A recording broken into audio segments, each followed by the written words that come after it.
You would. You wouldn't want to be a squirrel or a rabbit and have this guy after you. If this bird could fly, which she cannot, because some brain dead in New York State shot her left wing off, which is illegal. She only has one wing. Anyway, if she could fly, she could sit up in a tree. See a squirrel run across the ground, she'd fly down, slam into that squirrel, stun the squirrel, then proceed to kill the squirrel with her talons or her feet. Like hydraulic feet. That's why we're in a welding out there. She'd pick that squirrel up, fly off with it, munch it out someplace else. Very powerful bird. Now, some people wonder what's the difference between a hawk and a falcon.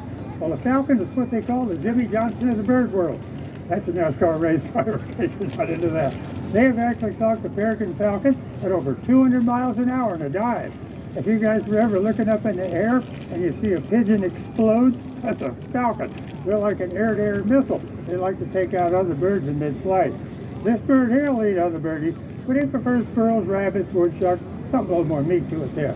Now, for those of you who do not like snakes, these guys eat them. Spaghetti. All right, now, Snakes are if awesome. you have a farm and you have free-range chickens, you don't want these guys hanging out. Oh, the other name for the chicken, for this guy, is a chicken hawk. They love Colonel Sanders, I'll tell you what. Now, it is illegal to shoot these birdies, okay? Don't want to do that. What you do is buy some cheap fireworks. And if you have an owl or you got one of these guys eyeballing your chickens, you fire those fireworks off. That will scare these guys, get them out of Dodge, and save your chickens, and save you a big ticket from the game department. I'll tell you what. Well, that's a red-tailed guy. If you drive around North America, basically, you'll see one on every other phone book. We've had this bird for 20 years. And life expectancy, guys, is about 25 to 30 years on these birdies. She's probably going to outlive me. Anyway, very cool birdie. She thinks she can still fly, and she'll try to, by the way, too, she eats a rat a day. Oh, chow hound here. All right, she thinks she can still fly, so I got to kind of play a blue game with her. All right, now you keep going. Now, I want to show you my favorite bird, Vern. Hey, Vern. What are you all tangled up here? What is this mess? How in the heck did you do that? Now, get up there. Yeah, Burner. Ooh. This is Vern. It's a Halloween bird. Take one of these trick-or-treat and you'll get all the candy. Trick-or-treat. Well, this is Vern the turkey vulture here. And this is Nature's Cleanup Committee here. These birdies do not kill anything. They've got chicken feet. They got feet like a chicken. They don't have talons like owls, hawks, and eagles. They can't grab their prey and rip it apart like those birds can. But this bird here can smell a dead deer 1,000 feet in the air. Got a killer sense of smell. The vulture is actually the best flying bird in North America. These are the guys you see sailing around for hours at a time on the air current. They don't have to be flapping their wings all the time like the other birdies do. The vulture is related to the stork and the ibis family. That's really weird, man.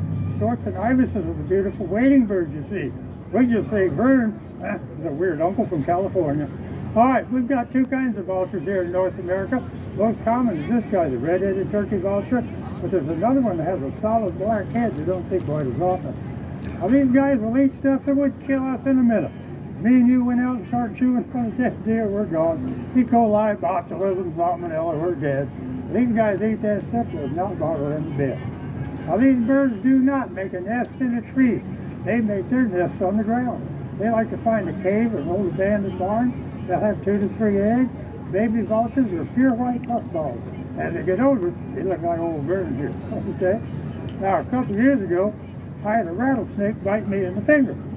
I looked over at Vern, and he was rooting for the snake. Right, Vern? Well, anyway, that's your turkey vulture, guys. Also known as waste management.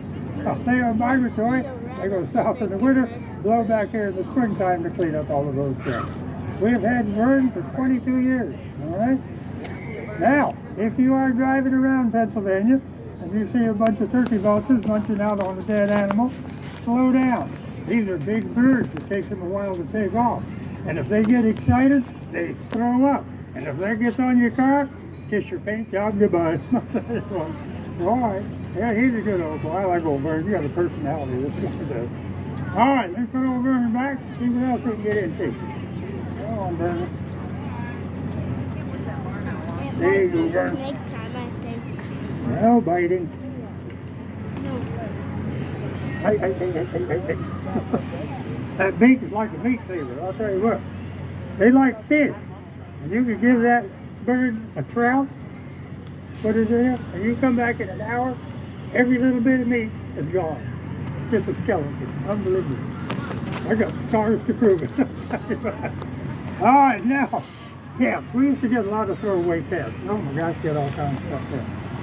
And I knew this one couple, they had a kid. He was actually he's 20-something years old, graduated from college. He's a philosophy major.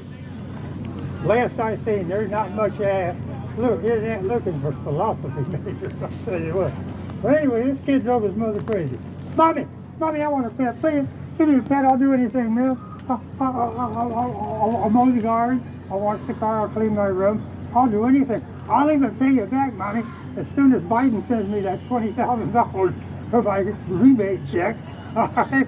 But anyway, finally Ma gets tired of it. All right, I'll get you a pet. So Ma gets the kid, they go to the pet shop, there's puppies and kittens and birds and all that, and they say, all right, we'll take the little puppy. So they buy the puppy, come back home, Ma thinks, hey, I'm off the hook, I got to get a pet. Well, about 2 weeks, Mom finds out the puppy she just bought is her puppy, because her kid is in the other thing. And they only come up for air when the refrigerator opens. All right, now, I want to show you a couple of animals that make a great pet for a small kid. This will get you off the hook, guys. The geckos. I went the long way. All right, guys, are on. Geckos. If you got to get the kid a pet, that's the way to go. Geckos, man. These are the easiest things in the world to take care of. All you need, get a little aquarium, put a little sand in the bottom, a water dish, and a place for them to hide. And once a week, all you got to do is feed them crickets. That's easy. But there's one drawback to having a gecko for a pet. Every 10 minutes, they're trying to sell you insurance. I tell you, but these are geckos, guys. If you got to get a pet for your kid, that's the way to go. Now, should you decide that you want to get a lizard for a pet, you got to be very careful. Because the guy at the pet shop, what he's doing, he's selling cute baby lizards, little bitty guys. You think, well, I'll get a lizard, an iguana or something, you know, that'd be easy. So you go down to the pet shop, you look at all these baby lizards. Wow, man, I'll take that one, man. And you buy this cute little baby lizard. And you take it home, you set it all up, and you think, well, man, hey, I'm bad, I got me a lizard. Well, you got a problem. Because that dude at the pet shop forgot to tell you that the cute baby lizard you just bought is going to grow up and become a dinosaur. Now, let me show you a lizard you might want to avoid here. Let me get this guy out. Ooh. I love this. He's awesome. It's awesome. You. All right, think of do that. Now this is a tegu, T-E-G-U-E. They're the biggest lizard in South America. They get about 4 feet long. This one will not get 4 feet long because he was born without a tail. Okay? He does not have the whole stubby here. He don't have a tail. All right. Normally he'd be about that long. Okay, if he had his tail there. Now we import, we bring into the country every year thousands of exotic reptiles, fish, mammals, and plants. Unfortunately for the state of Florida, this stuff gets loose down there and lives happily ever after. These now live and breed in the state of Florida, along with thousands of other exotic animals that are wreaking havoc on the natural environment down there. And the big snakes, you see them in the news, the big snakes, well, those guys are doing a lot more damage than they even let off. They have a hunting season year-round on hunting those things. But you kill one, there's 20 more waiting in the weeds, okay? But what they're doing down there, they're eating the egrets, the beautiful wading birds out in the swamps and stuff. And they have them for dinner. And when they get tired of eating those pretty birdies, they start on the mammals. The raccoons, the possums, the squirrels, rabbits, and all that stuff. And they've had a serious hit in the mammal population in Florida because of those big snakes. They are there to the end of time, along with these guys, thousands of others. Now iguanas, you think, well, I guess iguanas harmless, they eat livers. Well, they hate them down in Florida. There's thousands of them down there. You want an iguana, go down to Florida, you can pluck one off the tree, all right? But you know what they do?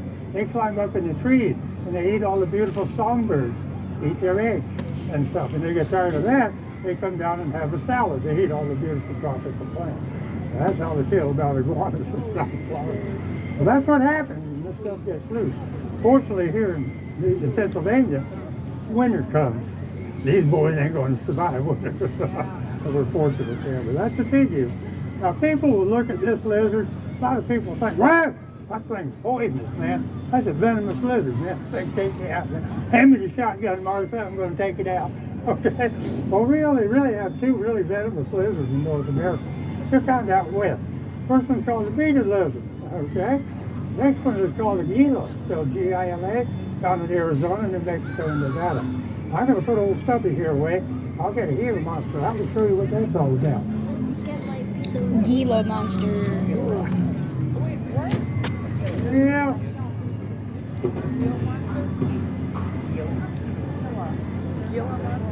Yeah. There's your Gila monster. That's a venomous lizard. Now, this old boy has venom like a cobra, called neurotoxic venom.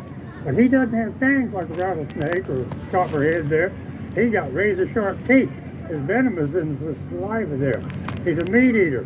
When this old boy bites the mouth so his teeth punch holes in the mouth, venom gets in there, kills the mouth. This guy has dinner. Now there is good news. Hardly anyone's ever died from the bite from one of these. Bad news is, if they get a hold of you, you gotta wear them home. They don't come off. The other bad news is, they say the bite from one of these is excruciatingly painful. You would not want to get nailed by a monster.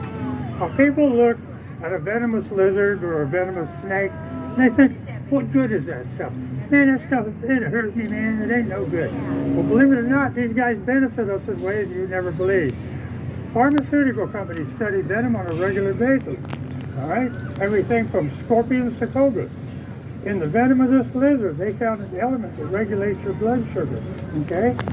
We got the same thing in our bodies. Ours is not as good as what's in this lizard.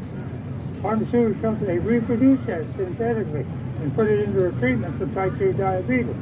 Now, that's a pretty good deal. Right? A friend of mine was diabetic. He used to have to take a shot every day.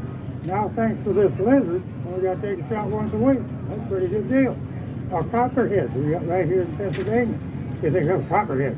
Well, in the venom of the southern copperhead, they found an element that allows to actually kill a certain tumor in breast cancer. Now, that's all being studied. They haven't perfected it. But if they can get that perfected, that'll be a great thing for everybody. So when you look at these guys, don't think of them as a curse to mankind. They're actually a benefit to mankind. Very cool. Any diabetics? Anybody need a hit? You want to pass this around? Okay, well, there you go. Well, anyway, that's your Gila monster, guys. If you're headed for Arizona, keep your eyes open. All right, let's put this guy up. See what else we can get into here. Now, normally, we play a game. Let's see. How about that dude right there? Third dude, we're going to play a game. How about these two guys? No, we're going to play a game. What else I got?